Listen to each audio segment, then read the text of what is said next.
baik, implementasi 7 jurus guru BK hebat. Adapun harapan saya semoga kegiatan ini berjalan dengan lancar dan juga bermanfaat untuk ibu-ibu semua yang ada di sini.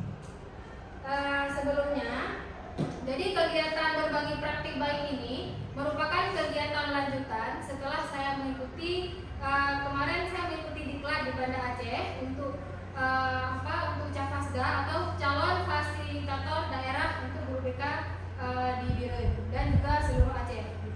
Jadi di sana kami selama kurang lebih 5 hari kami dibekali ilmu tentang 7 jurus guru BK hebat. Adapun ilmu ini sebenarnya masih sangat baru bagi kami guru BK. Namun untuk pengaplikasiannya itu tidak hanya cuma digunakan oleh guru BK saja, Ibu. Jadi bisa juga digunakan oleh guru wali kelas, guru wali ya sekarang apa itu ya, guru wali dan juga untuk guru mapel, guru mata pelajaran. Baik, saya lanjutkan.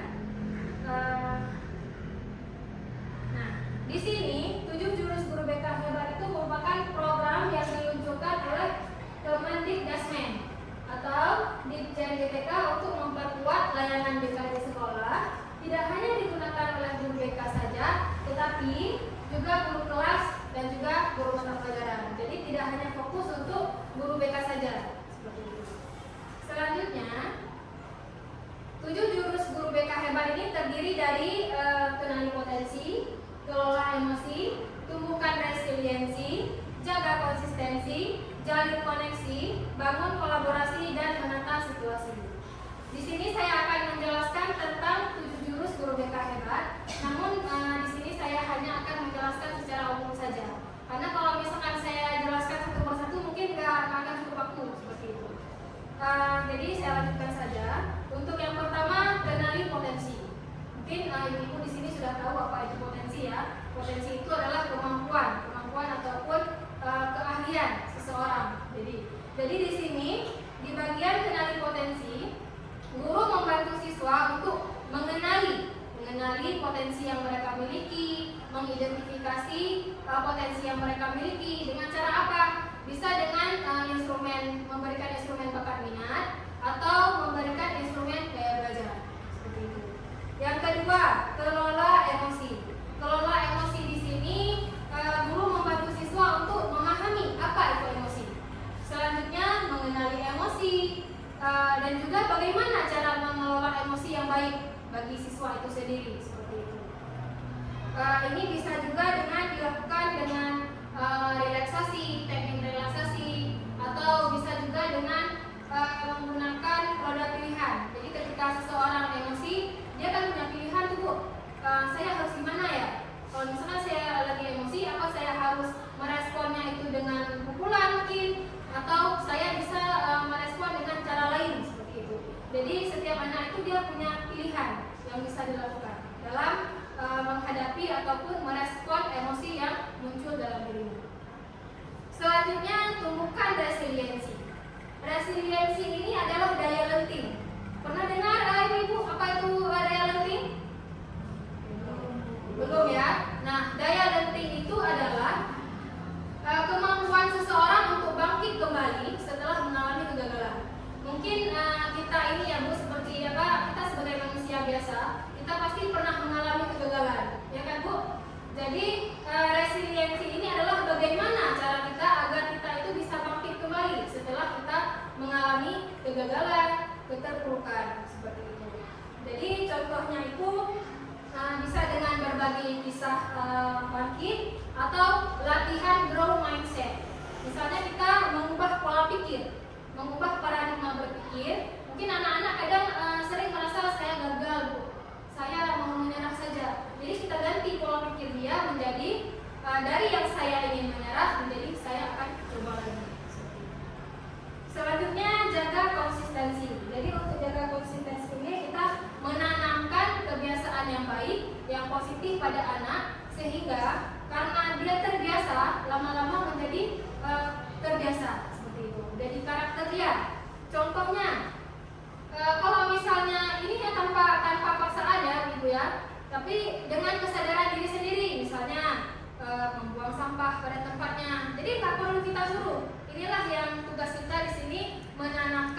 kebiasaan ataupun menanamkan kebiasaan positif dan juga yang baik seperti itu. Selanjutnya, yang kelima, menjalin koneksi. Jadi koneksi ini kan hubungan. Jadi kita menjalin hubungan yang baik antara guru dengan siswa, antara guru dengan orang tua, atau dengan berbagai stakeholder yang ada di sekolah ini. Jadi kalau misalkan kita sebagai guru, kita membangun hubungan dengan anak, ketika anak bercerita ada masalah, kita mendengarkan, kita merespon, kita juga memberikan solusi terhadap permasalahan anak tersebut. Selanjutnya yang keenam, bangun kolaborasi. Kolaborasi adalah kerjasama. Jadi kita di sini membangun kerjasama antara guru, wali kelas, guru wali, kepala sekolah, dan yang lain sebagainya, berbagai stakeholder yang ada di sekolah ini untuk membantu siswa memecahkan masalah ataupun menangani kasus. Tapi kalau misalkan kasusnya itu mungkin sudah sulit, kita bisa referral ataupun alih tangan kasus kepada pihak-pihak yang mungkin memiliki kompeten di bagian itu. Yang terakhir, menata situasi. Menata situasi di sini adalah menciptakan lingkungan yang kondusif, yang aman dan nyaman dalam pembelajaran si siswa.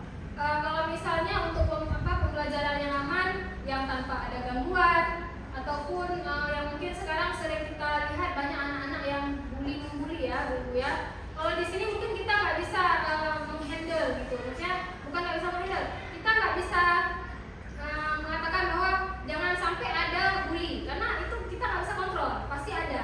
Namun kita bisa menguranginya, Bu. Dengan cara apa? Kita memberikan sosialisasi, kita memberikan pengertian kepada anak-anak untuk jangan membuli seperti itu. Mungkin untuk yang 7 jurus guru BK hebat sudah sampai di sini penjelasan singkatnya. Jadi kemarin ketika praktik OJL untuk anak-anak, saya mengambil 2 jurus. Yang pertama jurus kenali potensi dan yang kedua jurus kelola emosi. Baik Bapak Ibu, saya lanjutkan. Untuk yang kemarin saya masuk ke kelas, jadi saya menggunakan metode ARKA dalam pelaksanaan OJL-nya. Jadi ARKA ini adalah singkatan dari aktivitas, refleksi, konsep, dan juga aplikasi. Pada bagian aktivitas, siswa diajak untuk melakukan aktivitas yang berkaitan dengan tema kegiatan. Yang kedua, refleksi, siswa diminta untuk merefleksikan pengalaman atau aktivitas tersebut. Yang ketiga, guru menyampaikan konsep materi dari tema yang disampaikan. Dan yang terakhir, aplikasi, siswa menerapkan apa yang sudah dipahami ke dalam tugas kelompok. Selanjutnya, nah kemarin pada kegiatan OJL 1 saya memilih jurus kenali potensi. Alasan saya memilih jurus yang pertama, jadi berdasarkan hasil observasi siswa kelas 31, kebetulan kemarin saya ambilnya di kelas 31, banyak sekali yang siswanya yang belum memahami akan potensi diri mereka sendiri, terutama mengenai gaya belajar. Sehingga siswa masih banyak yang belum tahu nih, masih bingung dalam menentukan strategi belajar yang tepat dengan dirinya. Sehingga harapan saya, setelah mereka melakukan tes gaya belajar pada aplikasi Guru Pintar, mereka jadi mengetahui strategi belajar yang tepat sesuai dengan potensi yang dimiliki. Selanjutnya, hasil yang saya dapatkan dari OJL kemarin, yang jurus 1 di kelas 31, siswa sudah mengetahui gaya belajar masing-masing dan strategi belajar yang tepat yang bisa diterapkan dalam pembelajaran sehari-hari. Nah, ini untuk penerapan ARKA kemarin Pak Ibu. Jadi ketika saya masuk kelas, pada aktivitas pertama siswa membawa HP. Jadi siswa mengisi instrumen gaya belajar melalui aplikasi Aku Pintar. Saya kasih link kepada siswa.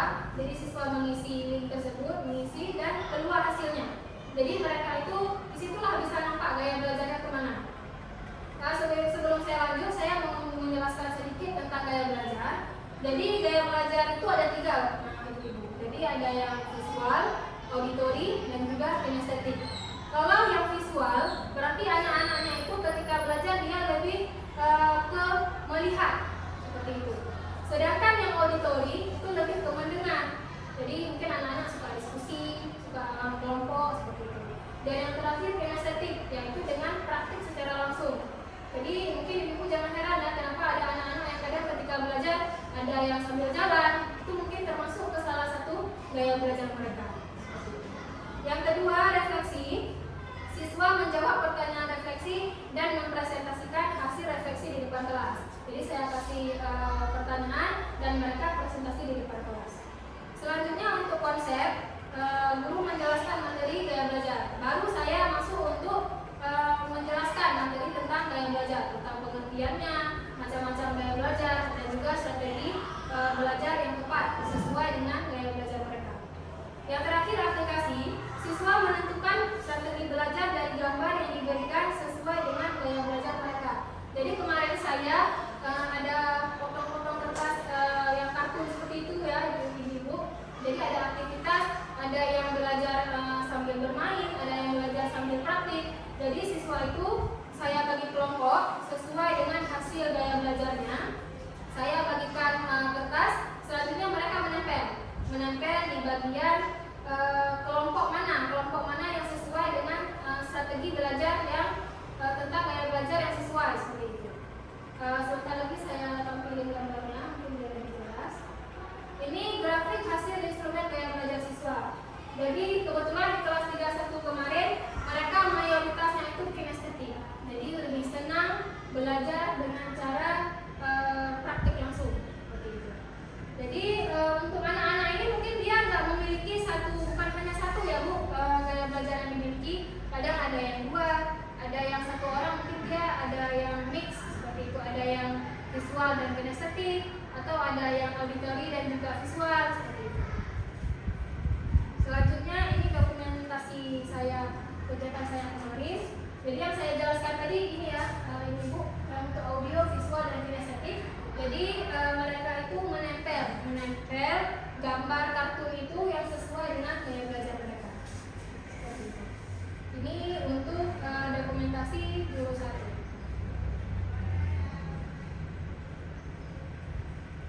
Selanjutnya masuk ke implementasi jurus kedua. Kebetulan kemarin saya mengambil di kelola emosi. Alasan saya memilih jurus kedua, jadi kemarin saya di kelas 21 saya masuknya yang untuk kelola emosi ini.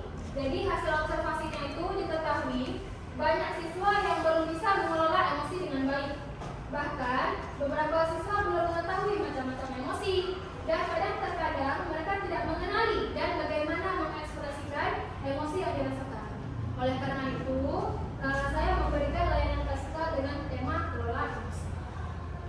Hasil yang saya dapatkan dari pengimplementasian jurus ini yaitu siswa mulai mengerti macam-macam emosi dan cara mengendalikan emosi dengan benar dan bijak. Sebelumnya, saya ingin menjelaskan sedikit tentang emosi.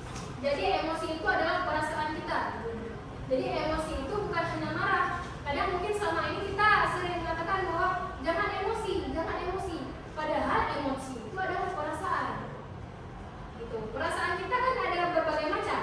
Ada perasaan senang, perasaan sedih, marah, takut, bingung, galau. Sekarang mungkin ya istilah sekarang galau dan lain sebagainya. Jadi emosi itu adalah perasaan, bukan hanya marah saja.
Jadi untuk dokumentasi jurusan kedua, ini yang saya maksud tadi. Jadi ini ada papan emosi, ada yang emoji cinta, bingung, sedih, takut, senang, dan juga marah.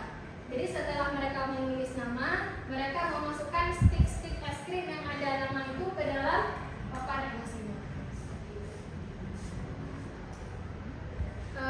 Mungkin hanya itu saja kegiatan berbagi praktik baik dari saya.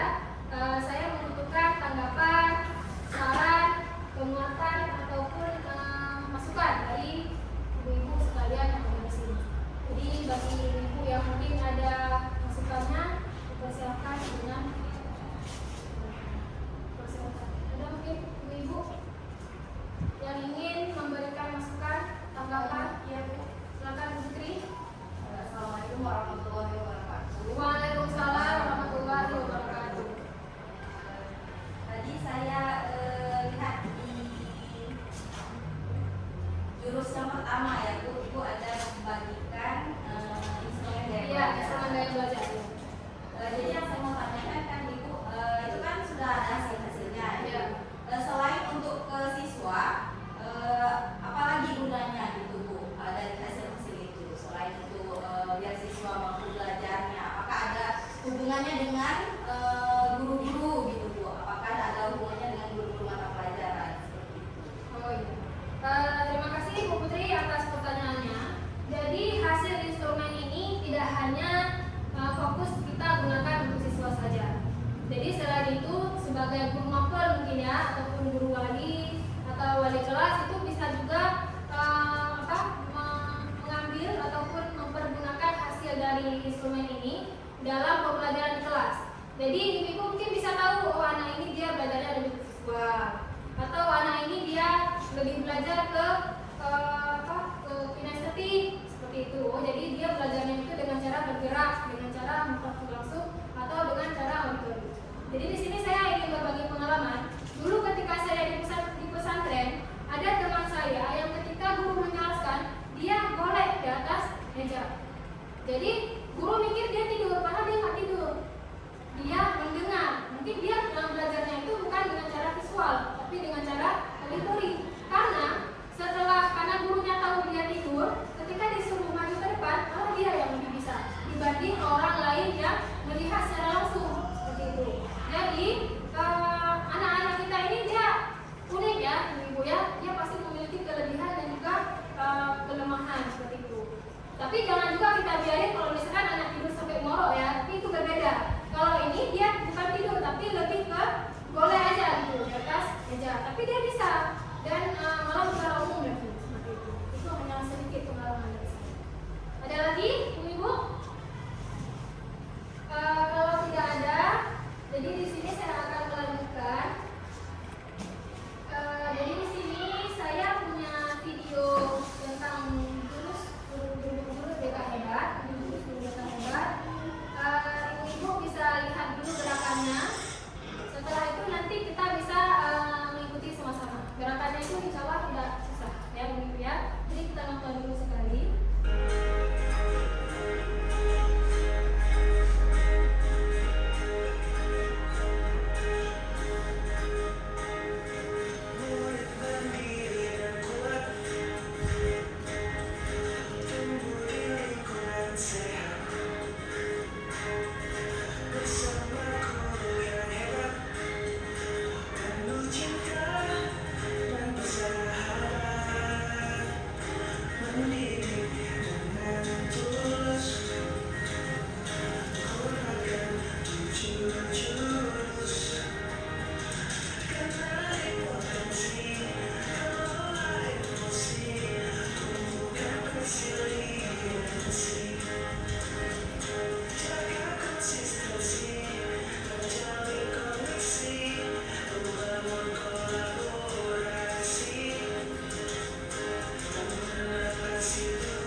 yang disampaikan tadi itu bisa bermanfaat dan juga bisa diaplikasikan ke dalam